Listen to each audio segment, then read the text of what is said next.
एक जैसी बात, एक जैसी चोट का असर हर किसी पर अलग अलग क्यों होता है? एक ही दुख, एक जैसे हालात में कोई तो टूट कर बिखर जाता है और कोई तप कर निखर जाता है। ये फर्क कैसे पैदा होता है? ये फर्क हमारे मन की ताकत से पैदा होता है। मन कमजोर हुआ तो राई भी पहाड़ नजर आती है, और वही मन मजबूत हुआ तो पहाड़ को तोड़कर राई बना देता है। तो क्यों न इस मन को मजबूत बनाया जाए, ताकि जिंदगी की कोई भी मुश्किल जिंदगी से बड़ी ना लगे। ये कुछ लाइंस थी जो पंडित जी ने अपने ब्लॉग गीता ज्ञान में आज की पोस्ट में लिखी थी। और इन लाइंस को लिखने की इंस्पिरेशन पंडित जी को कहां से मिली थी? ये इंस्पिरेशन उन्हें मिली एक महिला से, जिसने अपने मजबूत मन के सहारे अपनी जिंदगी की तमाम मुश्किलों को पार करते हुए न सिर्फ अपना मकाम बनाया, बल्कि औरों की जिंदगी भी आसान बनाई। ये लेडी थी महिलाओं के लिए काम करने वाली एक एनजीओ की फाउंडर और मैनेजर सुरेखा जी। सुरेखा जी का एनजीओ पिछले कई सालों से उन लेडीज के साथ मिलकर काम कर रहा था जो कम पढ़ी लिखी थी, जिनके पास रिसोर्सेज की कमी थी और जो अपनी मेहनत के दम पर लाइफ में आगे बढ़ना चाहती थी। सुरेखा जी से पंडित जी का इंट्रोडक्शन सरला जी ने कराया था। दोनों एक जमाने में बहुत पक्की सहेलियां थी और दोनों के ख्यालात और पर्सनालिटीज भी एक दूसरे से काफी मिलते जुलते थे। 12th के बाद दोनों की शादियां हो गई थी। सुरेखा जी की शादी दूसरे शहर तो क्या, दूसरे स्टेट में हुई थी, जहां से उनके लिए बार बार आना पॉसिबल नहीं था। फिर कुछ साल तक लेटर्स के जरिए बात होती रही और धीरे धीरे वो भी खत्म हो गई। अब बहुत साल बाद जब किसी और दोस्त से सरला जी को पता लगा कि सुरेखा जी इसी शहर में है और अपना एनजीओ चला रही हैं, तो सरला जी से रहा न गया और वे पंडित जी के साथ उनसे मिलने पहुंच गई। पहले तो दोनों सहेलियां जी भरकर एक दूसरे से मिली। इतनी सालों से छुटी हुई बातें जो पूरी करनी थी। उसके बाद फिर सरला जी ने ठीक से पंडित जी और सुरेखा जी का इंट्रोडक्शन करवाया। सरला जी ने जब पूछा कि इतने सालों तक सुरेखा जी कहां गायब हो गई थी, तो सुरेखा जी कुछ देर के लिए चुप हो गई। सरला जी को लगा कि उन्होंने कोई गलत सवाल पूछ लिया है। सुरेखा जी ने फिर अपनी अब तक की जिंदगी की कहानी सुनाई, जो कुछ इस तरह से थी। सुरेखा जी के फादर ने उनका रिश्ता बेशक बहुत दूर करवाया, लेकिन उन लोगों के बारे में बहुत लोगों से पूछताछ भी की। सबने यही बताया था कि खानदानी अमीर लोग हैं, अच्छा चलता हुआ बिजनेस है, अपना अच्छा घर है और इकलौता लड़का है। माँ बाप को और क्या चाहिए? उन्हें लगा कि उनकी बेटी अच्छे से सेटल हो जाएगी। शादी हुई तो सुरेखा जी के आगे सब राज खुलते चले गए। उनकी ससुराल एक जमाने में बहुत अमीर हुआ करती थी, लेकिन धीरे धीरे बिजनेस गलत फैसलों की वजह से लॉस में जाने लगा और कर्जे बढ़ते गए। अब हालात ये थे कि जो भी था वो बाहरी दिखावे का ही था। सब कुछ गिरवी रखा हुआ था और उसे छुड़ाने का कोई रास्ता नजर नहीं आ रहा था। इसी टेंशन में सुरेखा जी के ससुर जी की डेथ हो गई और उनके जाते ही जिनसे भी कर्ज लिए थे वे सुरेखा जी के हस्बैंड मोहन जी के पीछे पड़ गए। रोज रोज के तगादों से परेशान मोहन जी एक दिन अचानक कहीं चले गए। सुरेखा जी और उनकी सास अब अकेले पड़ गए। उन दोनों ने मोहन जी को जितना हो सका तलाशने की कोशिश की। पुलिस में मिसिंग रिपोर्ट भी दर्ज की। रिश्तेदारी में, मोहन जी के फ्रेंड्स में, सब जगह पूछा, लेकिन मोहन जी का कहीं कुछ पता नहीं चला। अब सुरेखा जी एकदम हताश हो चुकी थी।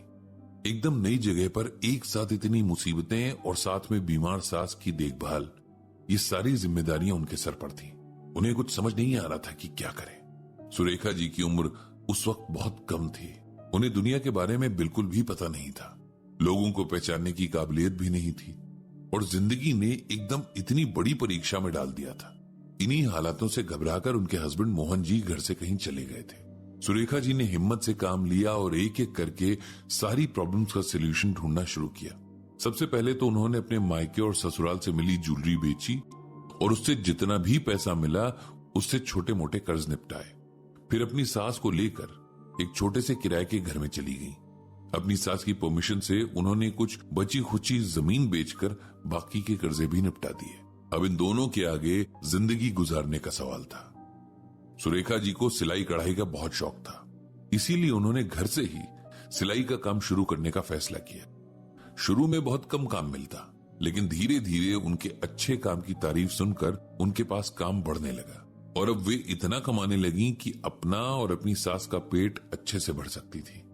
इस दौरान मोहन जी की तलाश भी जारी रही, लेकिन उनका कोई अता पता नहीं लगा। सुरेखा जी की सास अपने इकलौते बेटे से मिलने की आस लिए ही दुनिया से चली गई।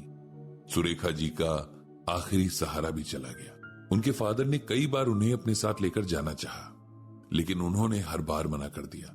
वो जानती थी कि मायके में अब भाइयों के अपने परिवार हैं, उनकी अपनी प्राइवेसी है, अपनी लाइफ है।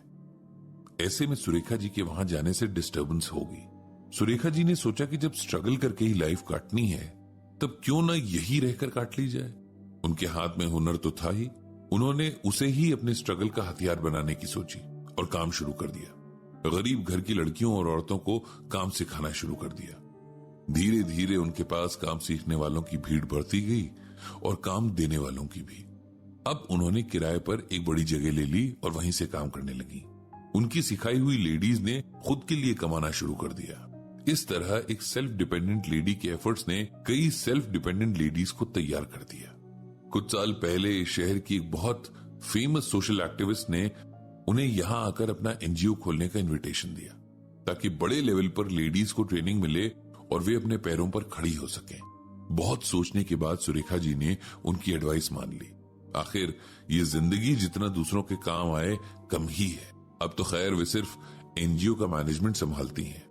एक अच्छे लीडर की तरह उन्होंने अपने अंडर कई लीडर्स तैयार कर दिए हैं, ताकि जब वे ना रहें तो कुछ भी ना रुके। बस यही थी मेरी कहानी, कहकर सुरेखा जी चुप हो गई। सरला जी ने उठकर सुरेखा जी को गले से लगा लिया। उन्हें अपनी दोस्त पर नाज था। सुरेखा जी की हिम्मत देखकर पंडित जी को गीता में भगवान श्री कृष्ण की कही ये बातें याद आ गईं। अंतवंत इमे देहा नित्यस्योक्ताः शरीरिणः अनाशिनो अप्रमेयस्य तस्माद्युनोध्यस्व भारत। इस श्लोक में भगवान श्री कृष्ण अर्जुन से कहते हैं कि हे अर्जुन, इस नाश रहित यानी अजर और अमर आत्मा के ये सब शरीर यानी जिनमें भी ये जाति है नाशवान कहे गए हैं, यानी कि शरीर नष्ट हो जाते हैं। इसीलिए हे भारत, तुम युद्ध करो। इसे इस तरह से समझना चाहिए कि हर इंसान को यह समझना होगा कि आत्मा जिस भी शरीर में आएगी या जाएगी वो एक दिन खत्म हो ही जाएगा। इसीलिए जो भी हमारा इस जन्म के लिए फर्ज है, जो भी हमारी ड्यूटीज हैं, वो पूरी कर लेनी चाहिए, चाहे कंडीशंस हमारे फेवर में हो या अगेंस्ट हो। अपना कर्म करते रहना है, जैसा कि सुरेखा जी ने किया। उनके हस्बैंड भी सेम कंडीशंस में थे, लेकिन वे अपनी ड्यूटीज से भाग गए, जो कि गलत था। सुरेखा जी से बहुत कुछ सीख कर और उन्हें अपने घर आने का मोटिवेशन देकर पंडित जी और सरला जी घर लौट आए। लौटते हुए पंडित जी ने भगवान श्री कृष्ण से सबको सद्बुद्धि देने की प्रार्थना की।